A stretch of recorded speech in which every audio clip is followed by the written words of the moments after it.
Sahkah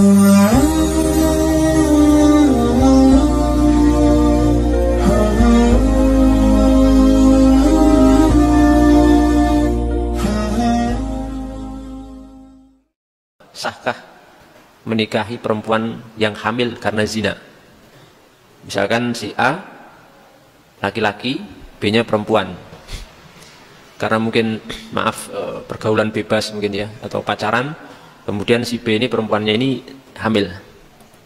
Terjadi hubungan di luar nikah kemudian hamil. Bolehkah laki-laki yang hamil itu menikahi dia dalam kondisi si wanita sedang hamil? Atau sah enggak pernikahannya? Jawabnya sah. Jawabnya apa? Sah. Menurut jumhur, mayoritas atau bahkan hampir seluruh ulama 4 madhab. Jadi ada pemahaman di masyarakat kalau menikahi menikahi perempuan yang sedang hamil karena zina itu tidak sah, itu salah, keliru gitu ya. Yang benar sah. Sebab apa? Sebab wanita yang hamil dari zina itu tidak punya masa iddah. Okay? Tidak punya masa iddah. Karena masa iddah perempuan hamil yang sampai melahirkan itu adalah hamil dalam pernikahan yang sah. Sedangkan wanita zina itu kan tidak nikah. Dia hamilnya bukan karena pernikahan yang sah. Sehingga ketika dia berzina hamil, dinikahi oleh laki-laki yang menghamili, maka pernikahannya sah. Paham sini? Paham ya? Dan justru walaupun bukan karena atau bukan dalam rangka kita membenarkan perbuatan zinanya, itu kita justru sebisa mungkin kalau terjadi kasus seperti itu segera dinikahkan malahan. Kalau bisa ditutupi, jangan ada yang tahu kalau ini hamil karena zina. Jadi kalau sudah ini sudah telat, sudah langsung dinikahkan saja untuk menutup aib keluarga. Gak usah diumumkan zinanya atau hamil di luar nikahnya, gak usah diumumkan karena itu aib. Aib itu harus ditutup. Tahu-taunya masyarakat ini sudah nikah terus punya anak gitu aja, padahal sudah zina sebelumnya, sudah hamil, sudah telat, haidnya sudah telat.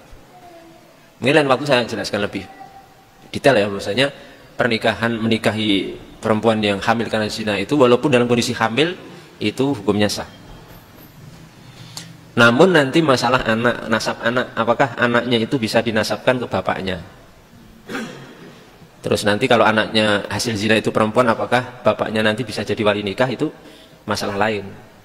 Jadi kalau anaknya itu nanti lahir, itu tidak bisa dinasabkan kepada bapaknya, karena bapaknya itu bukan bapaknya secara nasab, ya. Hanya bapak karena ubuah tiniyah. Jadi ubuah tiniyah, bapak karena air mani saja penciptaan. Cuma untuk nasabnya nggak bisa dinasabkan ke bapaknya. Jadi nanti yang menikahkan kalau anak perempuan yang zina itu perempuan, maka bapaknya tidak bisa jadi wali nikah. Paham ya? Nggak bisa jadi wali nikah. Ya, siapa yang menikahkan? Ya hakim, penguasa. Kalau di Indonesia ini lewat siapa? Kepala KUA, Pak Naib, kepala KUA. Jadi hadisnya kan begitu, bahwasanya penguasa itu adalah waliyun liman la waliyalah. Wali bagi orang yang tidak punya wali, ya penguasa. Tapi sebagian ulama memberikan penjelasan lebih detail lagi. Kalau pernikahannya itu terjadi, pernikahan karena zina itu terjadi sebelum usia 6 bulan kandungan, itu bisa dinasabkan ke bapaknya. Saya ulangi, kalau pernikahan antara laki-laki perempuan yang hamil karena zina itu tadi dinikahkan sebelum usia 6 bulan kandungannya, maka si anak hasilnya nanti bisa dinasabkan ke bapaknya. Jadi sebenarnya maaf ya, saya tidak apa istilahnya itu melegalisasi ataupun membenarkan perbuatan zina dan hamil di luar nikah, itu jelas haram dan termasuk dosa besar. Cuma apa yang terjadi di masyarakat kita, para orang tua kita kalau melihat kasus seperti itu kemudian segera dinikahkan, itu punya fikih, Pak. Ternyata mereka itu paham fikih, walaupun mungkin nggak belajar fikih, tapi karena mungkin dari para kiai, dari para ustadz, para duat di situ mengerti fikih, kemudian segera dinikahkan saja, itu benar, itu sudah benar.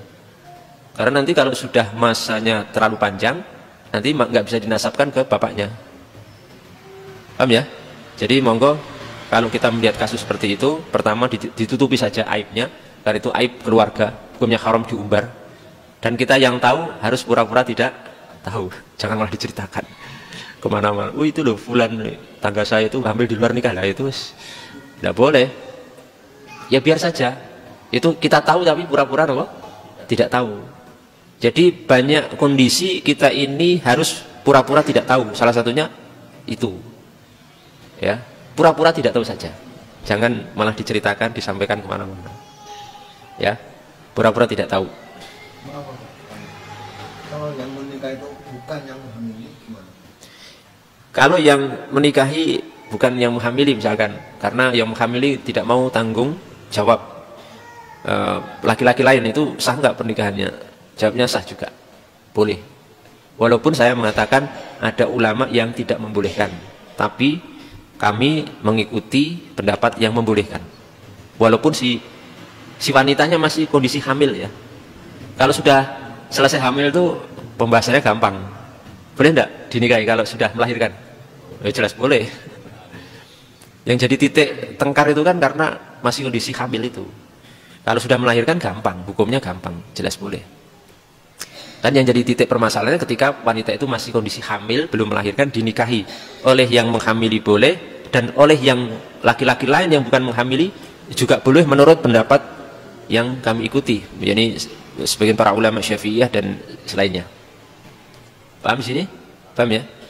Tapi di sini saya ulangi, tidak untuk melegalisasi dan meremehkan perbuatan dosa berzina atau pergaulan bebas, itu tetap haram, maka harus kita tinggalkan sejauh-jauhnya perbuatan seperti itu. Dan semoga anak turun kita dihindarkan dari hal itu. Ya. Tapi ya itu maksiat ya, maksiat itu maksudnya bukan syirik. Artinya kita kalau ada kasus seperti itu ya jangan keras-keras. Artinya kan itu tetap haram, cuma ya jangan diceritakan kemana-mana. Kalau kita mendengar kita harus pura-pura tidak tahu, jangan disampaikan. Tahu-tahu nanti anaknya lahir gitu aja.